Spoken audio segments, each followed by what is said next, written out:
Transition, c'est le podcast qui explore chaque mois le sujet de développement durable dans le voile de compétition, avec les meilleurs experts et expertes du secteur. Dans le podcast Transition, nous parlerons des évolutions, des innovations, des progrès, mais aussi du chemin qui reste à parcourir en matière de durabilité dans la voile. Transition est produit par l'EMOCA avec le soutien de Bretagne Développement Innovation, BDI, l'agence de développement et de transition de la région Bretagne. BDI accompagne les acteurs de la voile de compétition avec son programme Bretagne Sailing Valley à travers des conférences, des webinaires, des newsletters et le site sailingvalley.bzh. Transition est animée par Imogen Dinham-Price et Pierre-Yves Letroux. Bonjour à toutes et à tous et bienvenue dans ce 3e épisode de Transition. Bonjour Imogen. Bonjour Pile. Alors autour de la table pour ce 3e épisode, 2 invités. Alors ils sont pas à ma droite, ils sont pas à ma gauche, mais ils sont en visio et à distance.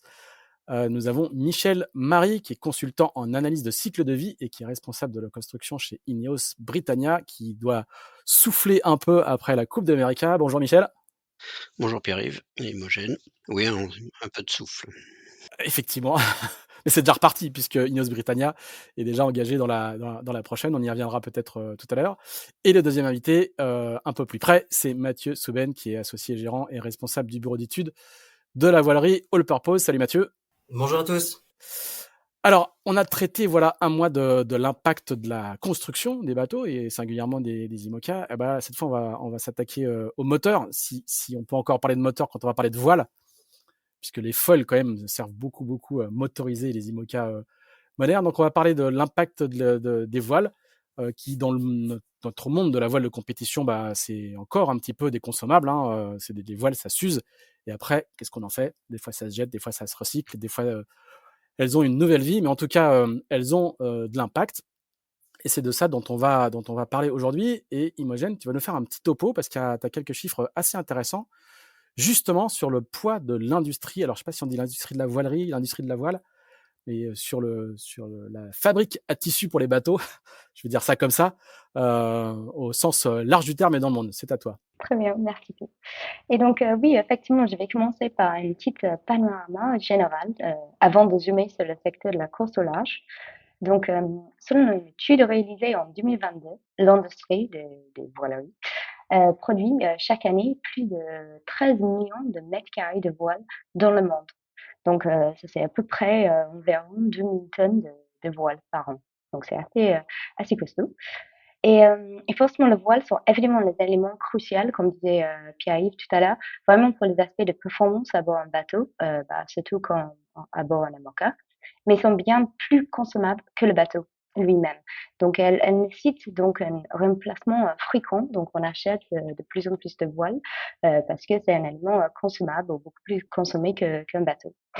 Et juste pour donner un exemple, chez les IMOCA, un jeu de voile IMOCA est potentiellement remplacé tous les 2 ans, alors que des classes olympiques, certaines voiles peuvent être changées après chaque année ou chaque course, pardon.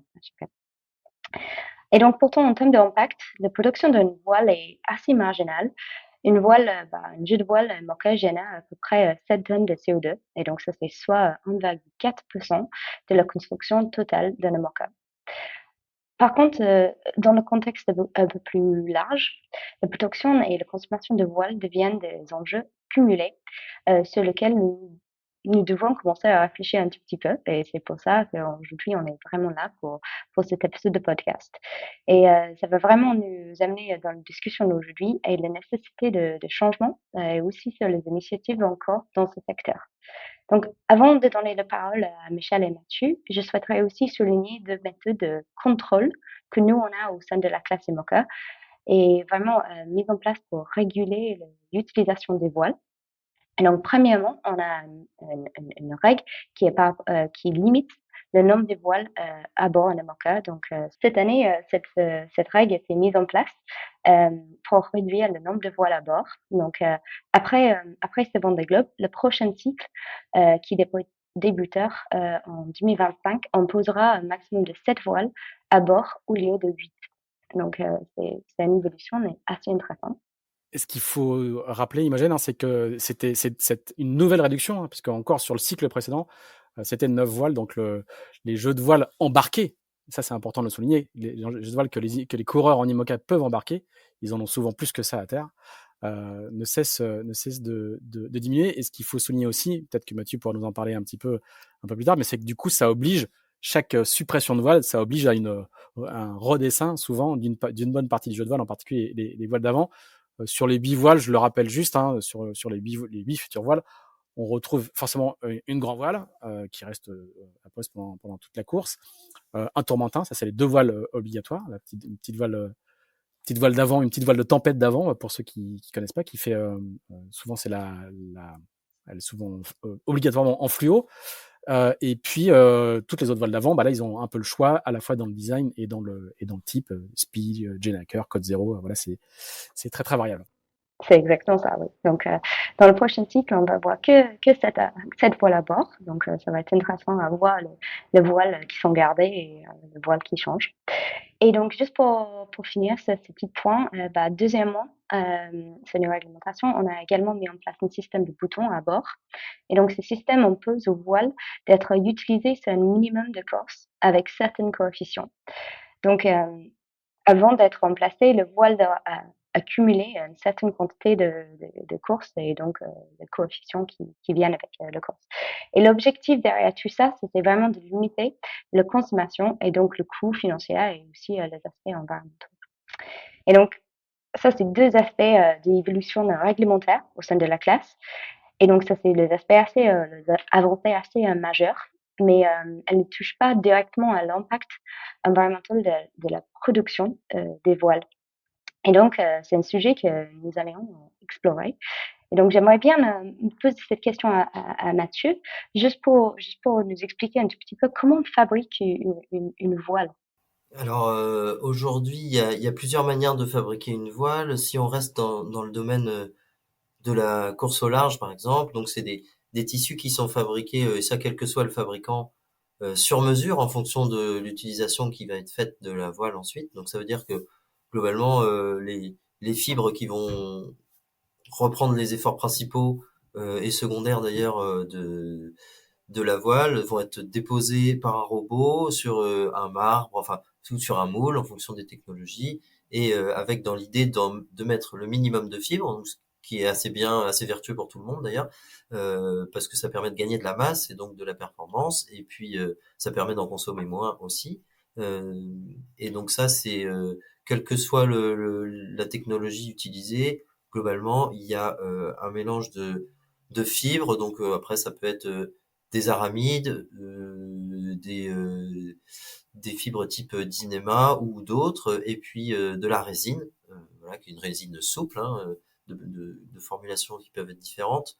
Mais globalement, il n'y a plus aujourd'hui en course au large que 2 composants dans une voile, donc des fibres et de la résine. On a éliminé, pour des raisons de performance au départ, ça fait déjà quelques années que c'est fait, mais tout ce qui est film, polyester et tout ça, qui sont plus présents dans nos membranes. C'est comme ça qu'on appelle les composites souples finalement, qui servent à fabriquer une voile. Alors ça, c'est toute la partie tissu, mais ensuite, quand cette membrane, ce qu'on appelle la membrane, arrive en voilerie, ensuite, il y a une intervention en amont du voilier qui a dessiné, conçu la voile. Et ensuite, quand la membrane arrive, il y a à nouveau une intervention de la partie voilerie. C'est-à-dire que vous allez assembler les peaux, vous allez mettre des ralingues, vous allez faire un peu de la couture, mettre les œillets. Enfin, ensuite, il y a tout un travail de transformation de la membrane. Oui, exactement. Ce qu'on appelle de la finition ou de l'assemblage. Effectivement, il faut en fait donc la peau qui est l'ensemble de la voile qui représente 95% de sa surface. Finalement, on n'a rien pour l'accrocher au bateau. Donc il faut le travail de la voilerie de finition, ça va être de gérer justement les points d'attache de la voile au bateau. Donc ça peut se passer le long du mât avec des renforts pour pouvoir installer des chariots, c'est installer des goussets pour pouvoir mettre des lattes pour euh, pour permettre que le tissu se tienne, c'est des œillets, des anneaux, des choses comme ça qui sont sanglés sur le corps de la voile avec des renforts en dessous pour pouvoir éviter que ça se déchire. Et, euh, et donc là, oui, on a différents types de matériaux. On a de l'inox par exemple avec des anneaux ou de l'aluminium. On a des boîtiers de lattes qui sont aussi en aluminium, un peu de visserie, des sangles, enfin voilà, des choses comme ça. Les lattes qui sont dans des matériaux divers et variés en fonction des classes. Les lattes qui sont aussi dans des matériaux variés, effectivement, il peut y avoir du carbone pour ceux qui ne placent aucune limitation d'utilisation de matériaux. Et puis après, en fonction des classes, on peut être limité effectivement dans l'usage, dans la nature des matériaux utilisés, que ce soit dans le corps de la voile ou des lattes. Et je vais finir la description, je vais t'aider à finir la description du process de construction complet d'une voile. Tout ça ne se fait pas forcément au même endroit, hein. Souvent, les membranes peuvent être produites à un endroit, ensuite elles sont transportées, même certaines traversent les océans. Et ensuite, les voiles sont ensuite livrées ensuite à d'autres endroits. Donc, on va parler un petit peu de l'impact de la construction de voiles. Donc, tout ça aussi entre dans le processus de construction et dans la mesure de l'impact d'une voile.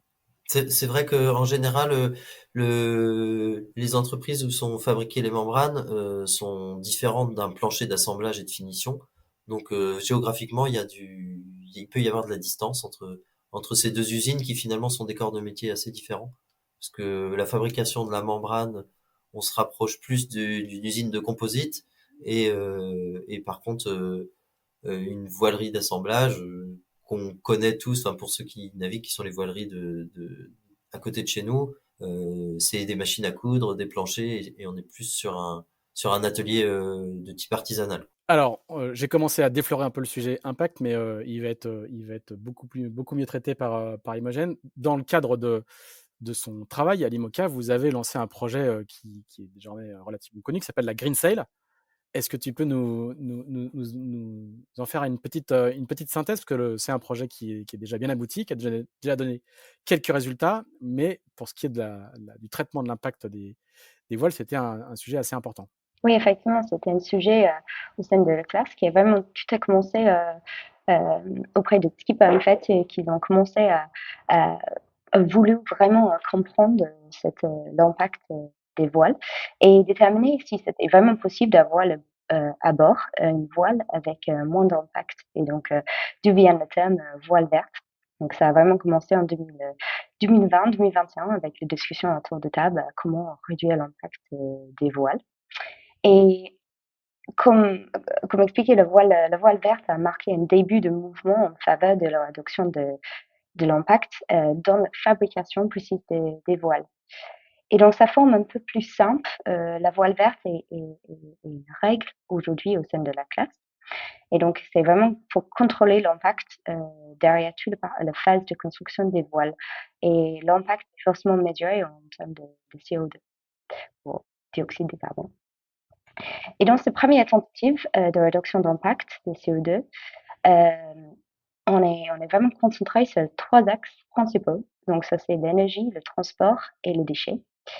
Et donc, on a travaillé principalement avec 5 voileries au début. Donc, il y avait All-Purpose, il y avait Incident Sails, North Sails, One Sail et également Quantum, pour commencer à trouver des méthodes de réduction, donc par rapport au transport alternatif en bas carbone, les énergies renouvelables, et également comment on peut réduire les déchets dans la voilerie. Et après de cette première année de mise en place de cette règle, on a vu les efforts cumulés et on a réduit notre impact par 30% par kilo de voile fini. Donc c'était un grand travail qui a été fait et c'était assez intéressant et promouvoir de voir vraiment cette réduction sur une année. Et également, parallèle de ça, les équipes, ils avaient envie de pousser cette démarche encore plus loin. Et donc, on a évité le transport en avion pour la phase entre la fin de production de la voile vers le client. Donc, chaque voile verte qui est vraiment transportée vers le client doit être transportée sans avion.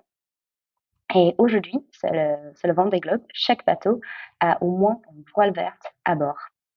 Donc, ça, c'est la règle en théorie et les choses qui s'étaient mises en place.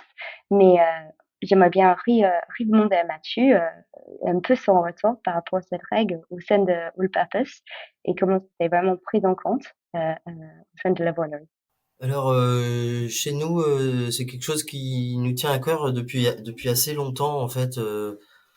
On n'a pas vraiment attendu que le règlement nous impose des choses parce qu'on a tous des besoins de cohérence entre notre vie privée et notre vie professionnelle et c'est vrai que finalement d'avoir un comportement qui soit cohérent et limiter notre impact au quotidien, bah, ça passe aussi par la sphère professionnelle. Et donc ça, c'est quelque chose qui est assez central chez nous depuis toujours, en fait. Et ce qui, c'est vrai que par contre, ce qui a été, ça a été un bon accélérateur de voir un petit peu tous les volontés s'aligner en fait autour de la réduction d'impact. Et ça nous force. Nous, on est très contents que finalement le règlement évolue et nous oblige quelque part à être vertueux parce que ça fait naître de bonnes idées en fait. Donc ça c'est plutôt une bonne synergie et c'est à ma connaissance en plus une des premières fois qu'on arrive, en tout cas dans le milieu du nautisme, à faire travailler des entreprises qui sont concurrentes dans leur cœur de métier. Hein, donc, on est tous des fabricants de voiles.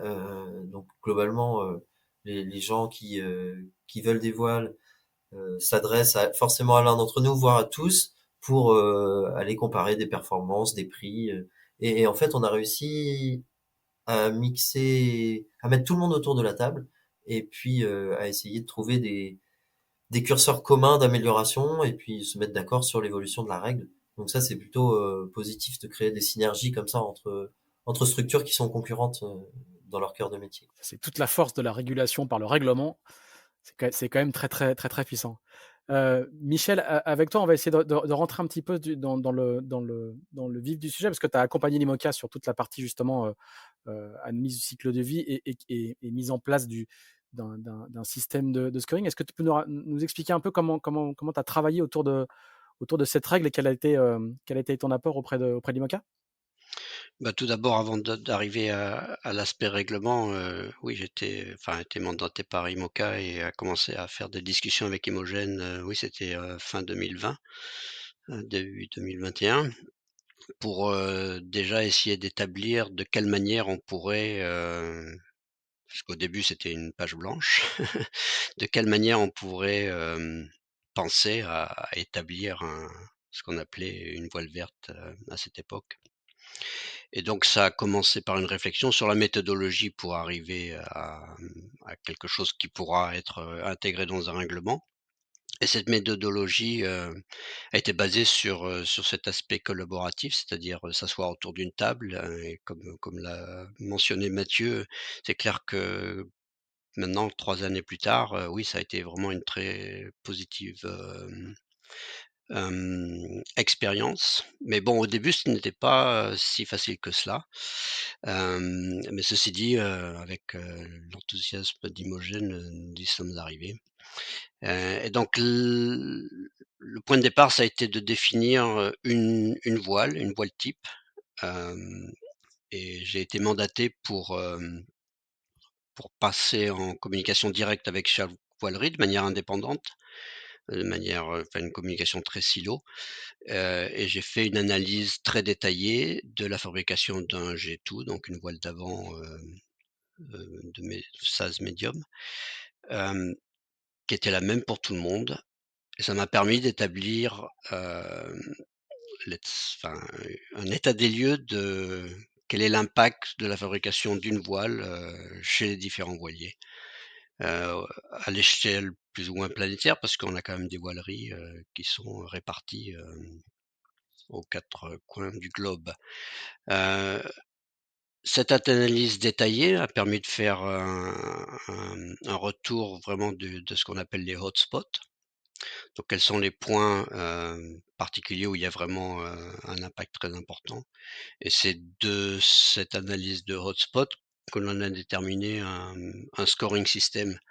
Le scoring system était plus ou moins inspiré de ce qu'il y avait dans la règle, de la Coupe de l'Amérique, qui a sa propre qui a été un petit peu moteur, au niveau sustainabilité ou développement durable parce qu'il y a une règle, de sustainabilité depuis, maintenant, depuis 2018, donc ça commence à avoir de l'âge et c'est un système de scoring, donc c'est un système qui est relativement simple à mettre en place et on l'a appliqué, cette méthodologie pour la Green Cell essayant d'avoir un focus sur tous les aspects environnementaux et impact auxiliaire à la voile finie. Ce que l'on voulait, parce que le point sur lequel on s'est mis d'accord, d'entrée de jeu, c'est d'essayer d'attaquer ce qui était facile à mettre en place.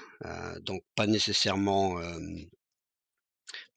regarder à définir ou changer les matériaux dans la voile elle-même, mais vraiment attaquer tous les matériaux, par exemple, ce que j'appelle des matériaux auxiliaires, qui sont les matériaux que l'on utilise pour faire la mise en process de la résine et des fibres. Il était clair qu'avec, ces premiers calculs d'AVC, ils avaient un impact très important sur la voile finie. Donc on a regardé à cela, on a regardé au transport intermédiaire, donc c'est pour ça qu'on a défini qu'il ne fallait pas voler, ou faire voler en avion, la pose. C'était par exemple pour certaines voiles, c'était l'équivalent du vol, de la membrane vers la voilerie de finition était l'équivalent de l'impact de la voile elle-même. Donc c'était des fois des aberrations donc il faut s'affranchir. Et ils en ont parlé publiquement, donc c'est Norcels, hein, qui a bien raconté ça, hein, qui a annoncé d'ailleurs dans un Tip and Shaft Connect qui switchait le mode de transport justement diminuer l'impact de leur voile, et donc de ne plus transporter depuis l'usine du Nevada jusqu'aux voileries d'assemblage, en particulier en Europe où il y a et en France où il y a beaucoup de voiles de compétition qui sont faites à Vannes, et que c'était la règle de la voile verte qui les avait incités à faire ça, quoi, hein. Voilà et c'est un des enfin, c'est un des éléments très positifs des analyses de cycle de vie, c'est que, bon, quand on commence à y réfléchir, la 1re chose que les gens veulent faire, c'est changer les matériaux de la voile. Mais en fait, il y a beaucoup de comportements, qui peuvent être modifiés, qui vont réduire l'impact final, sans modifier le produit lui-même. Donc on a attaqué ces éléments-là d'entrée de jeu et on l'a fait d'une manière, je pense, positive. Hem et donc maintenant on est, dans la phase, suivante où on va un peu plus dans le détail. Alors voilà, du coup, je vais redonner la parole à Imogen parce que c'est toujours elle qui est la cheville ouvrière de ce sujet à l'IMOCA. Donc l'étape d'après, ça s'appelle RISE, avec l'accent anglais, Imogen. Est-ce que tu peux nous expliquer un petit peu en quoi ça consiste? Bien sûr. Et donc, d'abord, oui, RISE, ça veut dire Reduced Impact Style Evaluation. Et donc, oui, effectivement, c'est la deuxième étape de cette règle voile verte. Et donc, on travaille actuellement sur un type de certification pour toutes les voiles dans le community de voile. Donc, on utilise le Mocha comme testbed pour cette évolution de notre règle. Et donc, on est vraiment vers une certification d'avoir quelque chose qui est encore plus strict. On travaille toujours sur l'impact de la voile, mais dans une manière beaucoup plus certifiable et quelque chose qui va être utilisé pour la communauté. Et donc concrètement, comment ça va marcher? Bah, ça va être un système de grades pour les différentes voiles, un peu comme, le Nutri-Score sur un paquet de biscuits, où on voit que, bah, on voit le grade, de qualité nutritionnelle, c'est le produit, mais pour le voile, ça va être vraiment un système de grades pour l'impact de CO2.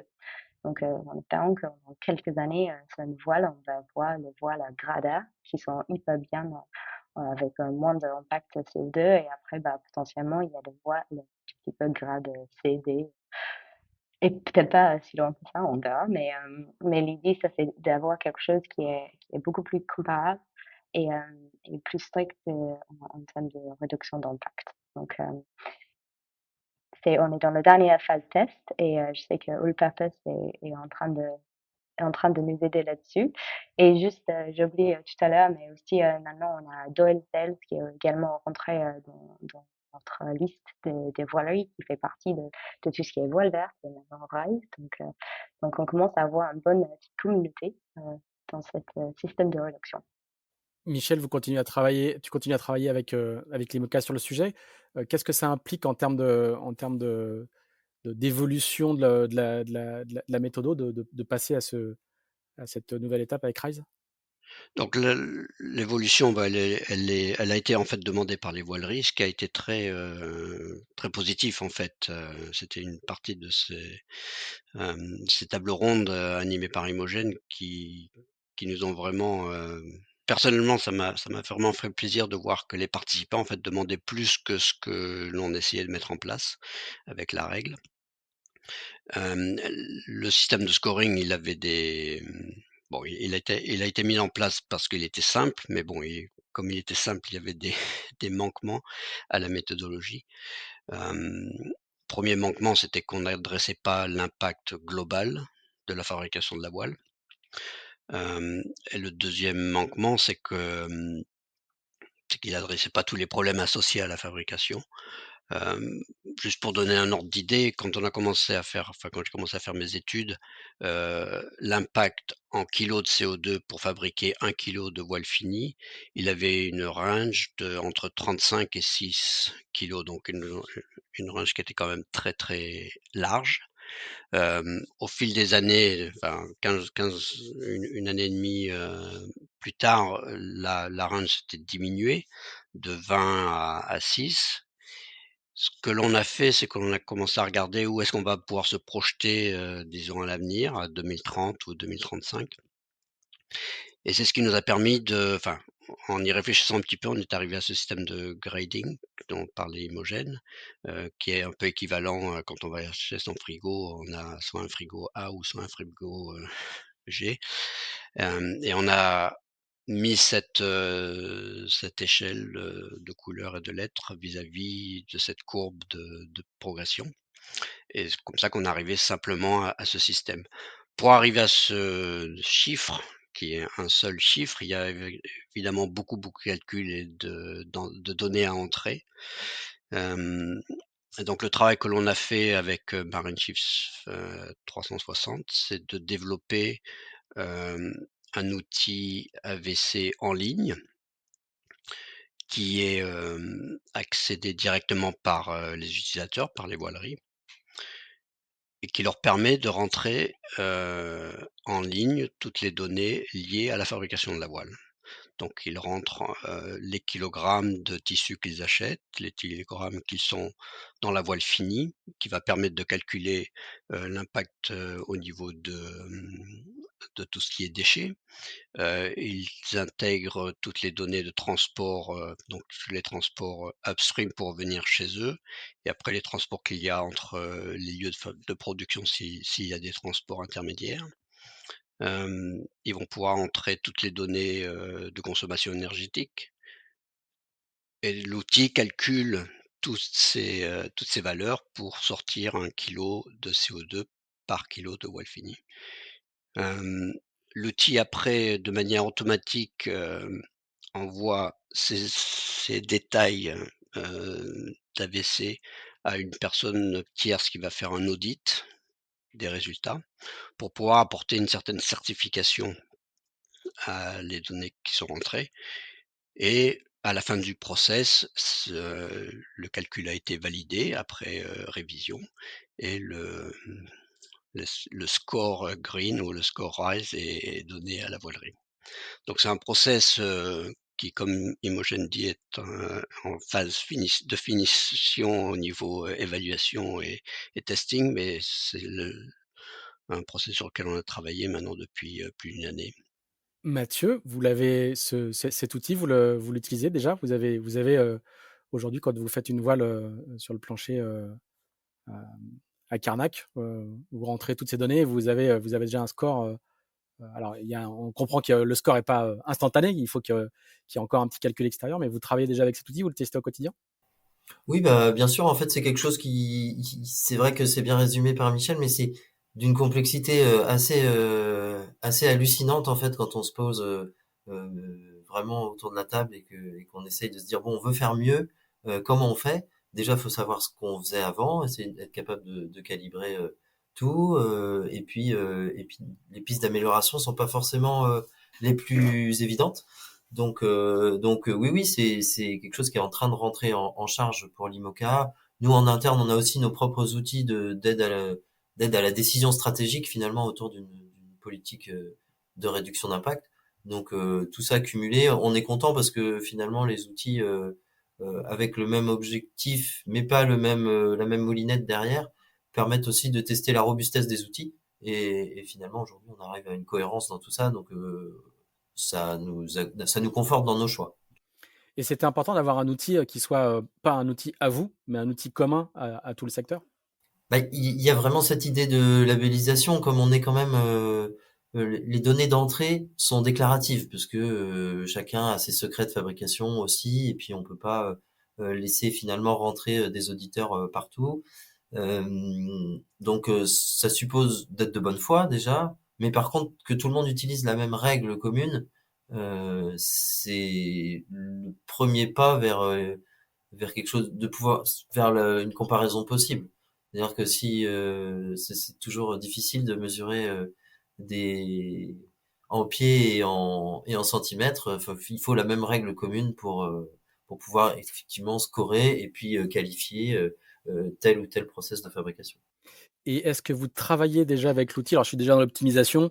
Est-ce que vous travaillez déjà dans l'outil en disant, bon, bah là, j'ai un score de X, c'est pas terrible, je vais changer un paramètre dans l'équation qui sert à construire la voile pour diminuer mon score? Est-ce que vous travaillez déjà comme ça? Oui, bah oui, ça fait partie aujourd'hui de nous, notre objectif en fait, il est de travailler à ce qu'on appelle à ISO performance. Donc c'est imaginer une voile qui fasse le même poids et qui ait la même performance aérodynamique que ce qu'on était capable de faire sans regarder l'impact de ce qu'on faisait. Donc on veut garder ce niveau de performance là, mais en le faisant mieux. Donc finalement, c'est vraiment un outil d'aide à la décision stratégique. Enfin, on l'utilise comme ça aussi, quoi. Pas que comme une labellisation par classe. Imogen. Mais je voulais juste peut-être compléter avec Mathieu parce que bah, forcément, si on parle de potentiellement pistes de réduction d'impact, bah, également il y a le voile, ce groupe Apicil, si je ne me trompe pas, qui est fabriqué avec une autre matière. Et donc, est-ce que tu peux nous en parler un petit peu plus de cette voile et quelle matière et potentiellement est-ce que c'est une piste de recherche pour diminuer notre impact? Oui, oui, exactement. Alors c'est vrai que en faisant un peu notre examen de conscience il y a quelques années autour de l'impact de ce qu'on faisait, on s'est rendu compte que la fabrication du tissu, enfin dans notre process sur le purpose, hein, vraiment c'est encore, je peux parler que de ce qu'on fait nous. La fabrication du tissu en lui-même génère à peu près 70% de l'impact. Donc, quand on se concentre, comme ce que disait Michel, sur les hotspots, si on veut réduire, c'est quand même plus facile de réduire une grosse masse qu'une petite. Ça, en tout cas, le rendu sera meilleur. Donc, on s'est concentré dans un premier temps là-dessus. Et, euh, et c'est vrai que dans la fabrication de la membrane, les fibres qu'on utilise étaient toutes issues de la pétrochimie, hein, avec un impact à la fabrication assez important. Et donc, on a eu, enfin, par un concours de circonstances, en fait, on a monté un projet dans un consortium qui est aujourd'hui de 4 entreprises, donc All Purpose, CLM qui fabrique les membranes qui s'appelle Trilam, l'IRDL qui est un labo de recherche, et puis Kairos qui est l'entreprise de Roland Jourdain qui est aussi spécialisée dans tout ce qui est ACV. Et donc on a mis nos 4 compétences autour de la table en se disant bah voilà comment on fait une voile moins impactante. Est arrivée assez vite l'idée de biosourcer dans la mesure où ça permettait d'améliorer l'impact des matériaux entrant dans une voile et aussi à simplifier la fin de vie, parce que l'objectif de ce projet qui s'appelle Biotex, c'est de créer un tissu qui serait compostable ou biodégradable. Voilà, donc c'est ça l'objectif final. C'est un programme qui court sur 5 ans, et aujourd'hui on a décidé de le tester sur la classe IMOCA, et c'est vrai que on a passé le cap de Bonne-Espérance avec Groupe Apicil hier, avec une grand voile à 50% en fibre de lin. Voilà, donc c'est quelque chose dont on est assez fier aujourd'hui. Je pense que ça fait bien longtemps qu'une voile en lin n'a pas passé le cap de Bonne-Espérance, et on est assez fier de ça, et ça c'est plutôt chouette, et ça ouvre la voie vers du développement assez important. Chez nous aujourd'hui, dans nos outils internes, on estime que ça a permis de réduire de 30% à peu près l'impact de la fabrication du tissu, donc 30% de 70%, c'est un vrai gap pour nous, en tout cas.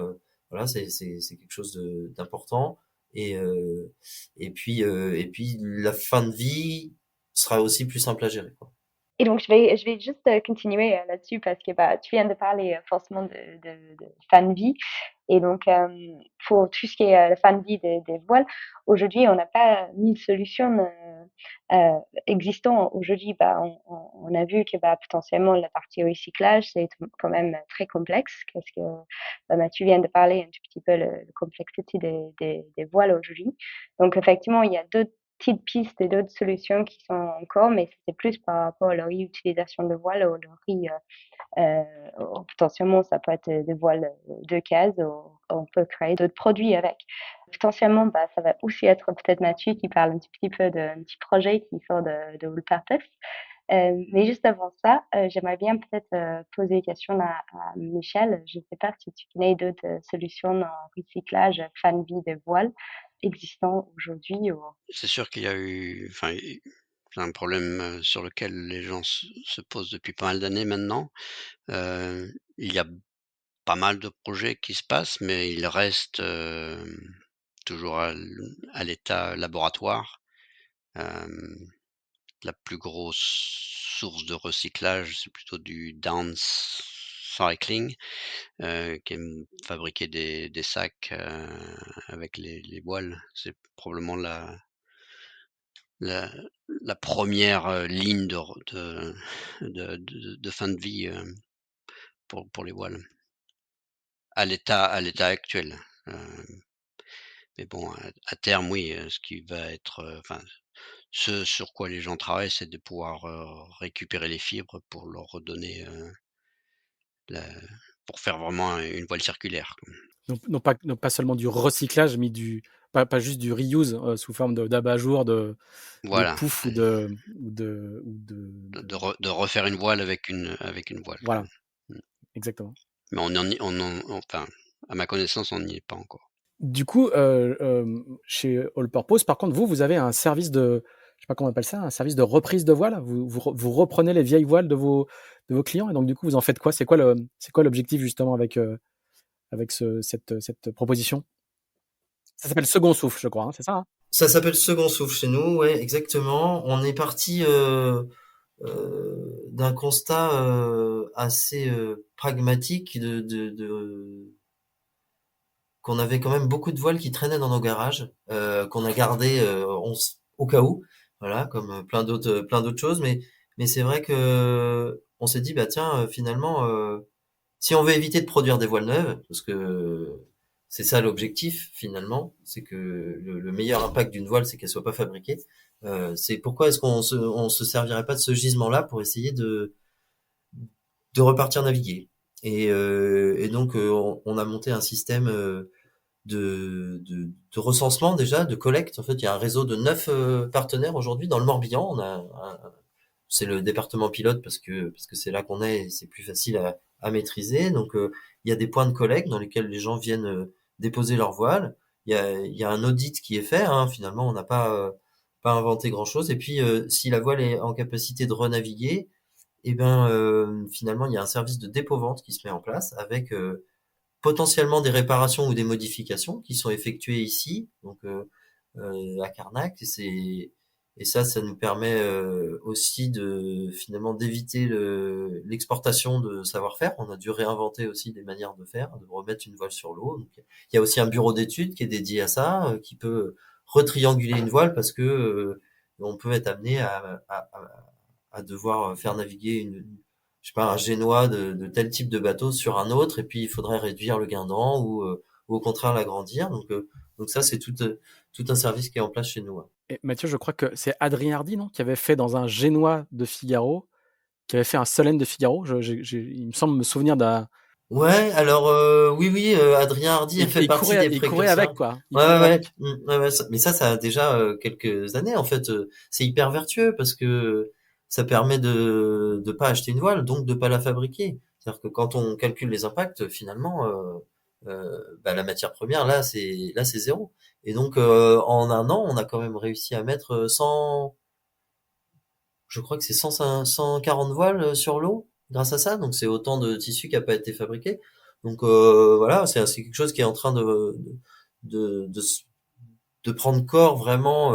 C'était pilote jusque-là, mais c'est vrai qu'on a on a la volonté de déployer ça à plus grande échelle parce que finalement la voile de deuxième main en fait elle convient à 95% des utilisateurs et finalement pour aller faire le tour de Belle-Île en famille on n'a pas besoin d'aller 0,1 nœud plus vite donc c'est hyper vertueux et puis ça nous permet aussi finalement d'avoir une relation privilégiée avec des utilisateurs lambda qui sont pas forcément des champions et même chez les champions d'ailleurs et de transmettre finalement un guide de bonne pratique parce que un Jenaker quelle que soit sa qualité de fabrication si on le laisse battre pendant 30 minutes il est mort donc comme le premier impact, c'est sa durée d'usage, moins on renouvelle les voiles, enfin plus